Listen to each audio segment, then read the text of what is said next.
السلام علیکم ورحمۃ اللہ وبرکاتہ۔ محترم ناظرین کرام، آج کی بڑی خبر ہم آپ کے ساتھ شیئر کرنے جا رہے ہیں۔ جی ہاں، سعودی عرب سے آب زمزم لانے پر پابندی عائد کر دی گئی ہے۔ مراسلے کے مطابق عمرہ اور حج ویزے کے حامل مسافروں کو ہی آب زمزم لانے کی اجازت ہوگی اور زائرین کو صرف 5 لیٹر کی ایک بوتل ہی لانے کی اجازت ہوگی۔ سعودی عرب سے آنے والے مسافروں پر آب زمزم لانے پر مکمل پابندی عائد کر دی گئی ہے۔ صرف عمرہ اور حج ویزا کے حامل مسافروں کو ہی آب زمزم لانے کی اجازت ہوگی۔ تفصیلات کے مطابق سعودی عرب سے آنے والے مسافروں پر آب زمزم لانے پر مکمل پابندی عائد کر دی گئی ہے۔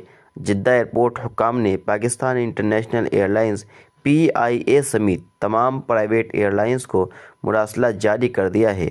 مراسلے کے مطابق عمرہ اور حج ویزے کے حامل مسافروں کو ہی آب زمزم لانے کی اجازت ہوگی۔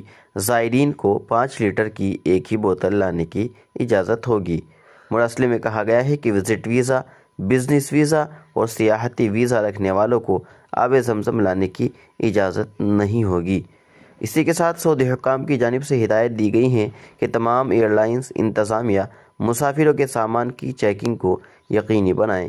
ناظرین کرام، ویڈیو کو زیادہ سے زیادہ لائک کریں اور شیئر کریں، اور ویڈیو کے بارے میں آپ کی کیا رائے ہے کمنٹ میں اس کا اظہار ضرور کریں۔